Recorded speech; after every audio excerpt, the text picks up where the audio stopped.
So hello everyone, स्वागत है आपका हमारे यूट्यूब चैनल पे। और मैं उम्मीद करता हूँ कि आप लोग स्वस्थ होंगे, मस्त होंगे और अपने तैयारियों में व्यस्त होंगे। तो कल मेरा आईबीपीएस क्लर्क का मेंस था 7 अक्टूबर 2023 को।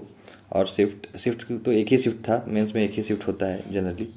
और बात किया जाए इंग्लिश की, तो इंग्लिश में मैंने अटेम्प्ट किए हैं टोटल 35 क्वेश्चंस। और जिसमें आरसी था, आरसी मेरे ख्याल से 2 आरसी था, 11 से 12 क्वेश्चन थे लगभग आरसी से। फिर कुछ सवाल थे फिलर्स के, एरर डिटेक्शन के कुछ सवाल थे, 3 या 4 सवाल थे, क्लोज टेस्ट का सवाल था।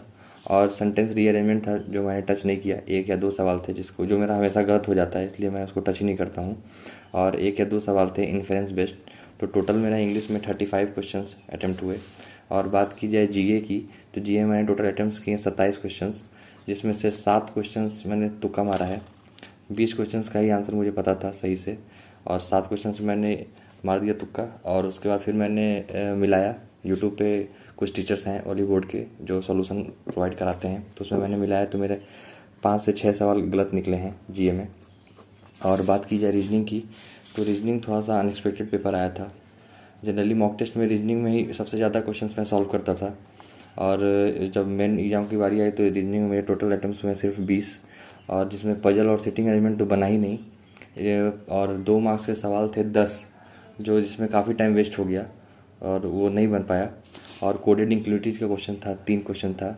और इनपुट एंड आउटपुट के भी सवाल था, जो कि पहला और दूसरा स्टेप के बाद समझ में नहीं आ रहा था कि तीसरे स्टेप में क्या आगे फर्दर उसमें करना है।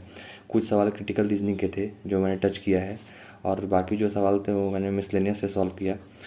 और बात की जाए क्वांट्स की, तो क्वांट्स में मैंने टोटल बनाए हैं 21 क्वेश्चंस, और जिसमें एक पाई चार्ट था, पाई चार्ट वाला डीआई था जो मैंने सॉल्व किया। एक कैसलेट डीआई था एथलीट वाला, 2019 2020 2021 ऐसे करके डेटा था, वो मैंने सॉल्व किया। कुछ सवाल अप्रॉक्सीमेशन के थे, वो किया मैंने। क्वाड्रेटिक इक्वेशन का 2 सवाल मैंने बनाए थे, और बाकी जो सवाल थे मैंने अर्थमेटिक के टच किए थे।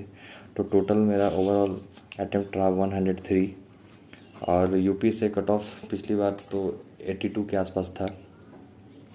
तो इस बार देखते हैं, इस बार वैकेंसी ठीक ठाक है, मतलब 752 वैकेंसीज है। और यूट्यूब पे आ रहा है, ऐसा सब लोग बता रहे हैं कि बैंक ऑफ बड़ौदा ने भी कुछ वैकेंसीज ऐड की हैं। तो देखते हैं क्या होता है। और बाकी आप लोगों का कैसा पेपर गया, आप लोग कैसे अटेम्प्ट्स रहे, आप लोग बता सकते हैं। तब तक के लिए धन्यवाद, थैंक यू।